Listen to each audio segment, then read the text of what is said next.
Para el 30 de septiembre quedó fijada la interpelación a la ministra de Salud, Carmen Castillo. Esto luego de que la Cámara de Diputados aprobara por 46 votos a favor y 29 en contra la solicitud de la UDI y RN para interrogar a la secretaria de Estado. En Es Noticia queremos ahondar en este tema y para eso tomamos contacto con el diputado de la DC, René Zafirio. Diputado, muy buenas tardes. ¿Cómo está? Buenas tardes, Bárbara. ¿Cómo está? Muy bien, gracias. Diputado, usted fue uno de los pocos parlamentarios de la nueva mayoría que votó a favor de la interpelación a la ministra de Salud. ¿Por qué fue su voto a favor? Lo que pasa es que cuando el Congreso Nacional y particularmente la Cámara de Diputados ejerce facultades fiscalizadoras, poca importancia tiene esta división entre oposición y gobierno.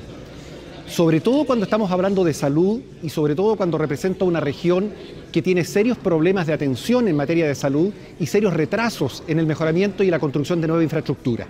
De tal manera que a mí también me interesa, y tengo la seguridad de que eso va a ser así, que más allá de ser diputado de gobierno o de oposición, la ministra de Salud le exponga latamente a la Cámara de Diputados cuál es la situación en materia de inversión en infraestructura, fundamentalmente los retrasos que ha habido y la forma como se afecta con ello la atención de los usuarios. Diputado, sus pares de la nueva mayoría han asegurado que esta interpelación no llevará a nada, que no se sacará nada nuevo a lo que ya ha informado la ministra de Salud. ¿Cómo lo ve usted? Yo creo que es un error, porque dentro de las facultades más importantes que tiene la Cámara de Diputados está la de fiscalizar. Y un mecanismo de fiscalización es precisamente la interpelación.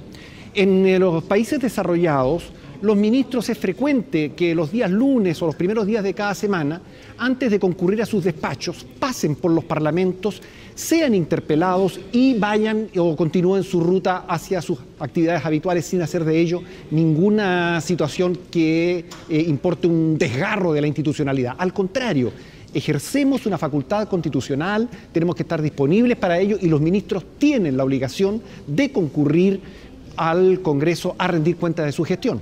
Diputado, durante este año y también el año pasado hemos visto varias interpelaciones a distintos jefes de cartera de este gobierno, sobre todo de parte de la oposición que hace estas interpelaciones. ¿Cómo evitar y cómo lo ve usted que no se transforme en un show mediático o en algo que sea más para la galería? Porque eso es lo que hemos visto y que ha sido la crítica de las otras interpelaciones, que siempre se hace la comparación con otros países, pero que lo que vemos en las imágenes es al final una galería que traen de los dos lados, que termina interrumpida y que finalmente se transforma en un show mediático. ¿Cómo lo ve usted? ¿Cómo se va a evitar esto?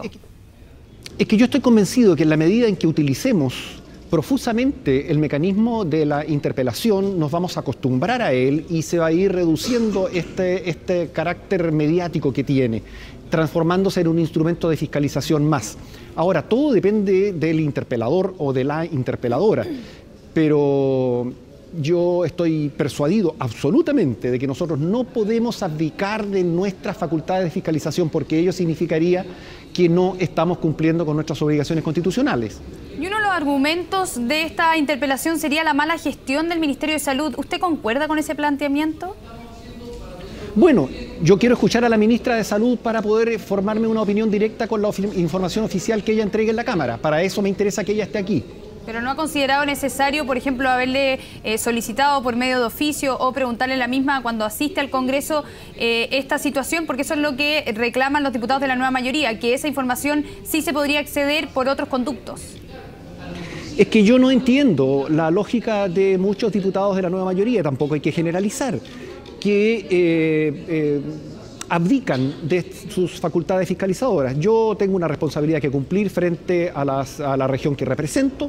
Represento una región muy pobre que tiene serios problemas en materia de atención de salud, repito, con serios retrasos en materia de infraestructura, que no son necesariamente responsabilidad del Ministerio de Salud, también hay una gran responsabilidad del Ministerio de Hacienda, y eso es lo que me interesa aclarar, y cito como ejemplo solo el hospital de Pitrusquén, eso es lo que me interesa aclarar durante el proceso de interpelación. Es bueno que estas interpelaciones sucedan, porque son información que nosotros manejamos de carácter oficial.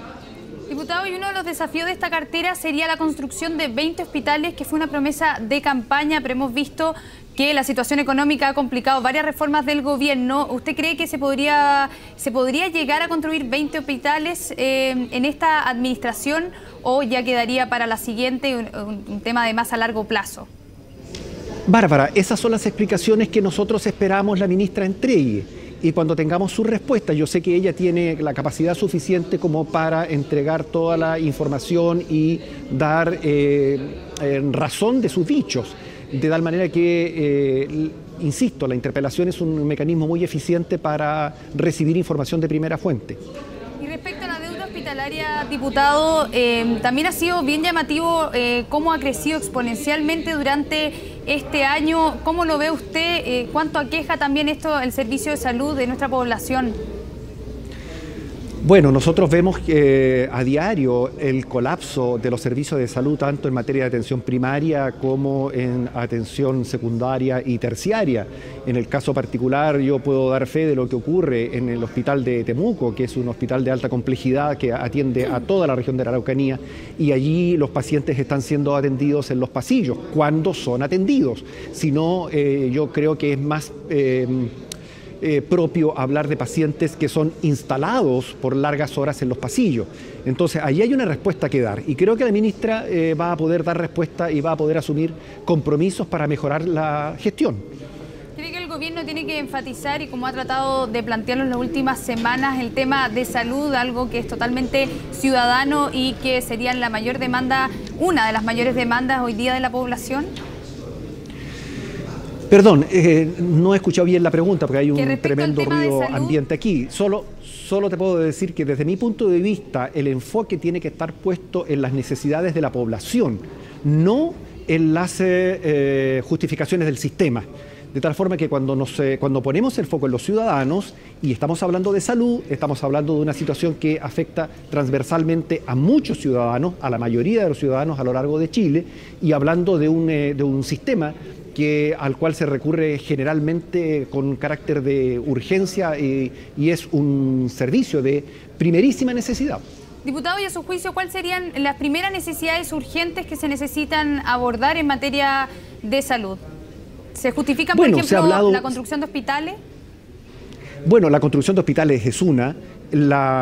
El desvío, por decirlo de alguna manera, de gran parte de la atención primaria desde los centros de mayor complejidad hacia los centros de atención primaria, sean municipales o administrados por los servicios de salud. Lo que se ha anunciado respecto del incremento de especialistas en los hospitales de alta complejidad. Es decir, no hay una sola medida para avanzar y creo que respecto de este tema hay que tener una mirada mucho más integral y buscar soluciones también más, aunque más complejas, más completas también para abordar el tema. El tema de la infraestructura hospitalaria y los retrasos sí es una gran dificultad que estamos enfrentando. Diputado Zafirio, muchas gracias por habernos acompañado aquí en CNN Chile. Hasta luego. No, al contrario, buenas tardes, Bárbara.